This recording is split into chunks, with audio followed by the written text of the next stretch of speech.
మహాసభను జయప్రదం చేయాలి. ఏఐటీసీ జిల్లా 4వ మహాసభను జయప్రదం చేయాలి. వేములవాడలో 26వ తారీఖు జరుగుతున్న జిల్లా మహాసభను జయప్రదం చేయాలి. వేములవాడలో 26వ తారీఖు జరుగుతున్న జిల్లా మహాసభను జయప్రదం చేయాలి.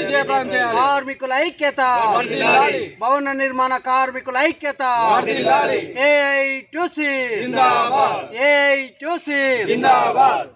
రాజన్న సిరిసిల్ల జిల్లా కోనరాపేట మండలం కోనరాపేటలో ఈరోజు ఏఐటీసీ జిల్లా 4వ మహాసభ వేములవాడ గుమ్మిపుల్లయ్య భవన్లో 26వ తారీఖు 10వ నెలలో జరుపుకోవడం జరుగుతూ ఉంది. ఈ యొక్క మహాసభను అన్ని రంగాల కార్మికులు విజయవంతం చేయాలని ఏఐటీసీ జిల్లా సెక్రటరీగా పిలుపునివ్వడం జరుగుతూ ఉంది. ప్రధానంగా ఇవాళ కార్మికుల యొక్క సమస్యల మీద గతంలో ఎన్నో పోరాటాలు చేసి కార్మికుల హక్కుల కోసం చేయడం జరిగింది. భవన నిర్మాణ కార్మికుల కోసం ఢిల్లీ దాకా పోయి పోరాటం చేసినప్పటికీ సహజ మరణానికి 2 లక్షలు, యాక్సిడెంటల్ డెత్కు 10 లక్షలుగా పెంచుకోవడం జరిగింది.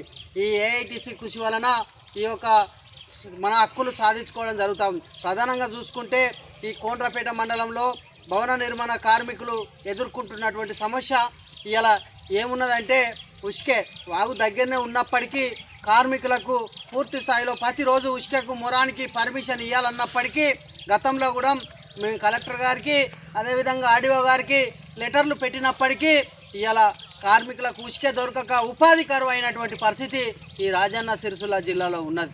వెంటనే ప్రతిరోజు ఉష్కెకు మొరానికి పర్మిషన్ ఇవ్వాలి. అదేవిధంగా ఇలా కార్మికులకు మేము గతంలో కూడా వెల్ఫేర్ బోర్డుకు కార్మికులకు 55 ఏళ్ళ కార్మికులకు 5,000 పెన్షన్ని, అదేవిధంగా ఈ యొక్క కార్మికుల యొక్క పిల్లలకు పెళ్ళి అయితే మ్యారేజ్కు ₹1,00,000 డిమాండ్ పెట్టినాం. అది సహజ మరణానికి 1,00,000 ఉన్నది, 1,20,000 ఉన్నది, 2 లక్షలకు పెంచడం జరిగింది. యాక్సిడెంటల్ డెత్కు 6,20,000 ఉన్నది, 10 లక్షలకు పెంచుకోవడం జరిగింది.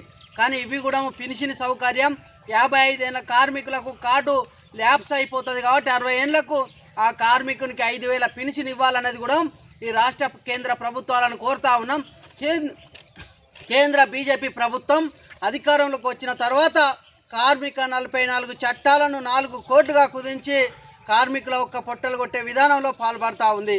ఇలా ప్రధానంగా కార్మిక 44 చట్టంలో బ్రిటిష్ సామ్రాజ్యంలో కొట్లాడి కార్మికుల హక్కుల కోసం కనీస వేతనాల చట్టం, ఇలా కార్మికులకు పనిచేసే చోట నిత్యావసర సరుకులకు అనుకూలంగా ఆ కుటుంబాన్ని కాపాడుకునే కూలీ రేట్ల చట్టాన్ని ఇలా పూర్తి స్థాయిలో టాటా, అంబానీ, ఆదానీలకు కొమ్ము కాసి ఇలా కాంట్రాక్ట్ అనేది ఆ ఒక్క పూర్తి రద్దు చేసి కార్మికుల యొక్క సంస్థలను పెట్టుబడిదారు వ్యవస్థకు బానిసగా కట్టుబెట్టినటువంటి పరిస్థితి ఏదన్నా ఉందంటే కేంద్ర బీజేపీ పార్టీ అని సందర్భంగా తెలియజేస్తా ఉన్నాం.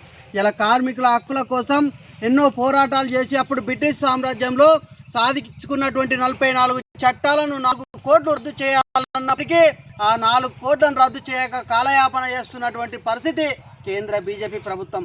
ఇలా కార్మిక 44 చట్టాలను ప్రభుత్వ రంగంలో పొందుపరిచి కార్మికులకు మెరుగుపరిచే విధంగా చూడని వెడలో ఈ మహాసభ తర్వాత భవిష్యత్ కార్యాచరణ రూపొందించుకొని పోరాటాలకు సిద్ధమవుతామని ఈ సందర్భంగా తెలియజేస్తూ అన్ని రంగాల కార్మికులు గ్రామ పంచాయతీ అయితేనేమి, మున్సిపాలిటీ అయితేనేమి, సుతారీ, సెంట్రింగ్, ఎలక్ట్రీషియన్, పొలంబర్ అన్ని రంగాల కార్మికులు, సెకండ్ ఏఎన్ఎంలు, ఎన్ఎస్ఎం స్కీమ్ వర్కర్లు, ఆశా వర్కర్లు, అంగన్వాడీ టీచర్లు, మధ్యాహ్న భోజన కార్మికులు, మిషన్ భాగీరథ కార్మికులు, ఇలా 16-14 సంఘాలు ఏఐటీసీలో ఉన్నటువంటి సంఘాలు, ఇతర సంఘాలు కూడా ఈ మహాసభను విజయవంతం చేయాలని, మన హక్కుల కోసం భవిష్యత్ పోరాటాల కోసం సిద్ధం చేసుకోవాలని ఈ సందర్భంగా ఏఐటీసీ జిల్లా సెక్రటరీగా పిలుపునిస్తూ ఉన్నాం.